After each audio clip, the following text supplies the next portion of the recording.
মাসুদ, আপনি যেহেতু ছাত্র দল বা ছাত্রলীগের কথা আপনি তুলনামূলক একটা চিত্র বলেছেন ঘটনার সময়ের ব্যবধানে, ছাত্র দল বা বিএনপির অনেকের বিরুদ্ধে অভিযোগ উঠেছে এবং কয়েকশো নেতাকর্মীর বিরুদ্ধে তার ব্যবস্থাও নিয়েছে। তো নির্বাচন তো ডিসেম্বর মাসে হবার কথা, আন্দোলন সবেমাত্র সফল হলো। সেই আন্দোলনে শুধু বিএনপি, ছাত্রদল, বৈষম্য বিরোধী, ছাত্র শিবির সবাই মিলিত অংশগ্রহণ করেছে।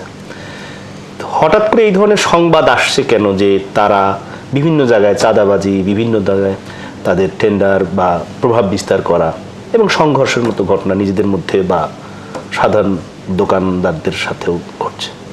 এটা হয়েছে কি, চাঁদাবাজিটা তো অনেকদিন ধরে ছিল।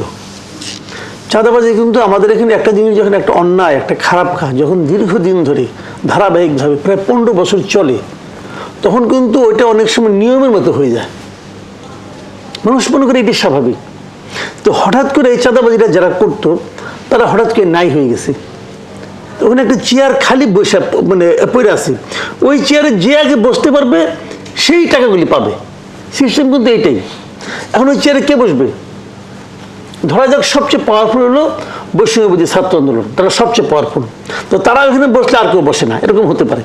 এখন তারা যে বসবে তাদের তো যতগুলি চেয়ার অতগুলি লোকই নেই, মানে চাঁদাবাজের অত লোক নেই, অথবা তারা অতটা বিস্তৃত না, একদম গ্রাম পর্যায়ে নাই, অথবা থাকলেও তারা স্টুডেন্ট, তাদের ওই মতলব নাই, চিন্তা নাই, হয়তো উপলব্ধিও নেই, বুঝেও না যে নিজে কি করতে হবে।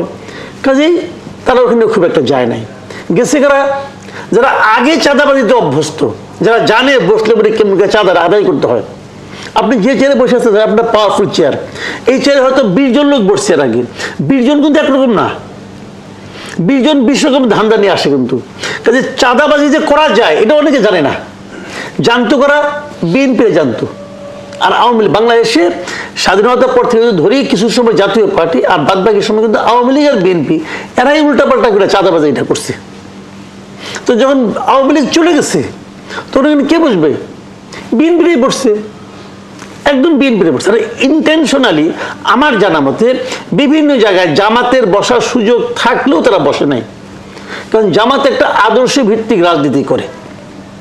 জামাতের আমির যদি বলে এই কাজটা করা যাবে, তাহলে জামাতের লোকরা করবে। আর আমির যদি এটা করা যাবে না, জামাতের লোক করবে না। আর ভাই, তাদের এই আদর্শ ভিত্তিক, তারা তো স্টেপ বাই স্টেপ উপরে ওঠে কিন্তু হুটহাট ওঠে নাই কিন্তু। যে কারণে খারাপ মন্দ অন্য হিসাব, ওই আলোচনায় আমি যাচ্ছি না কিন্তু। তারা এটা মানে, অর্ডারটা মানে। তারেক রহমান বলতেছে তোমরা চাঁদাবাজি করো না, বলতেছে চাঁদাবাজি করলে বহিষ্কার করবো। একজন লোক ভাবতেছে আমি তো শুরু করি, এর মধ্যে আমি 20-30 লাখ টাকা কামাই নেব, তারপরে যে তারেক রহমান আমাকে বহিষ্কার হমু, কদিন পরে আবার ফিরে আসুন, দল তোমাকে ফেরত নেবেই। ফেরত তো নেয়, আওয়ামী লীগও নেয়, বিএনপিও নেয়, ফেরত নেয়। আওয়ামী লীগের বলছিল না জীবনে আর ফেরত দিব না, ওই জীবন ছিল মাত্র 11 মাস। এই যে গাজীপুরের মেয়র ছিল জাহাঙ্গীর আলম, বলছিল আজীবনের জন্য বহিষ্কার, 11 মাস পরে তারা ফেরত নিচ্ছে। তো ওদের আজীবন মানে 11 মাস। তো এরা কিন্তু এটা জানে যে কদিন পরে যখন জানা যাবে যে আমি না থাকলে ইলেকশনে ফেল করবে, তখন আমার নিবে। তো আমি যদি 50 লাখ টাকা 15 দিনে কামাই করতে পারি, খারাপ কি? তো চাঁদাবাজির অভিযোগ বিএনপির বিরুদ্ধে আসবে। এই জিনিসটাকে বিএনপি যে প্রক্রিয়া বন্ধ করার চেষ্টা করতেছে, এটা একটা মানে খুবই ছেলে মানুষের প্রক্রিয়া। তাদের কি করার আছে? তারা তো বহিষ্কার করছে, শোকজ করছে, এটাই তো সমস্যাটা। কি করার আছে? বহিষ্কারটা এই প্রক্রিয়া করলে তো হবে না, সিস্টেমটা দিয়ে হবে না। আপনি তো বিএনপি বিট করেন ভাই অনেকদিন, আজকের দিন থেকে না। তো বিএনপির নেতাদের আদ্যপান্ত আপনি চিনেন, জানেন না? বিএনপির মধ্যে গ্রুপ আছে কতগুলি বলেন তো আপনি? অনেক গ্রুপ। তাহলে এখন কি হয়, একদল বলে দেয় এই যে এই লোক কিন্তু খারাপ, আবার আরেক দল বলে না থামা এটা খারাপ না, ঠিক আছে, ও খারাপ। একটা এক্সাম্পল দিয়ে বলি, সিম্পল একটা এক্সাম্পল। মাসুদ আহমেদ তালুকদারকে একজন কালকে বসে করছেন, কি করছিল? সাদেক এগ্রোর পক্ষে খারাইছে। বাংলাদেশের যতগুলি বড় বড় ব্যবসায়ী, যে 10টা ব্যবসায়ী নাম আমরা জানি, যে বিখ্যাত ব্যবসায়ী, এদের পক্ষে কোন মামলায় বিএনপির উকিল নাই বলেন তো আপনি আমার? এটা ভাই না আছে। তো ওদের বিরুদ্ধে অ্যাকশন হয় না কেন? অ্যাকশন হয় না এই কারণে যে সাদেক এগ্রোর পক্ষে দাঁড়াইয়া এই মাসুদ আহমেদ ওনার গডফাদার কম, ওনার ভাই কম। এখন কিন্তু খালি বিএনপি করলে হয় না, তুমি বিএনপি করো, হ্যাঁ তুমি কোন ভাইয়ের রাজনীতি করো? মানে কোন ভাই? মির্জা আব্বাস ভাই নাকি অমুক ভাই নাকি তমুক ভাই? ভাইয়ের রাজনীতি। এই ভাইয়ের রাজনীতি করতে যখন দল পুরনো হয়ে যাবে তখন এটা হয়।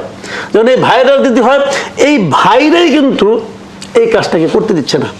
কালকে তারেক রহমান যদি বলে, সিম্পল একটা উদাহরণ দিয়ে বলি আপনাকে, কালকে তারেক রহমান ডিক্লেয়ার করুক যে যত এলাকার থেকে আমার লোকজন, বিএনপি লোকজন চাঁদাবাজি করে, যত জায়গায় করে, তোমরা উইথ ডকুমেন্ট, উনি একটা ওনার ইমেল অ্যাড্রেস দিয়ে দেন, এটা আমার ইমেল অ্যাড্রেস, তোমরা এখানে ইমেল করো, তোমার কাছে যার ডকুমেন্ট আছে ডকুমেন্টটুক সহ তোমার কি অভিযোগ এটা সহ তুমি আমাকে ডাইরেক্ট ইমেল করো। উনি ইমেল করে উনি এখানে একটা টিম বানাই দিবে, 10 জনের একটা টিম, ভাই তোমরা এটা জাজ করো। কিন্তু এই 10 জন কিন্তু এই নেতারা না, এই নেতারা না, প্রয়োজনীয় লোক ভাড়া করে নিয়ে আসবে, প্রফেশনাল লোককে নিয়ে তুমি জাজ করো কোনটা কোনটা তোমাকে সন্দেহজনক মনে, ওইখান থেকে বৈশাখ সিগনেচার করবে যে এই বহিষ্কার। মানে দেখেন আপনি যদি এখানে ডিক্লেয়ার দেখেন আপনার 7 দিনের মধ্যে কমে কিনা। শাস্তি দেয়া বা বহিষ্কার করার যে পদ্ধতি সেটি নিয়েও আপনার প্রশ্ন আছে একদম।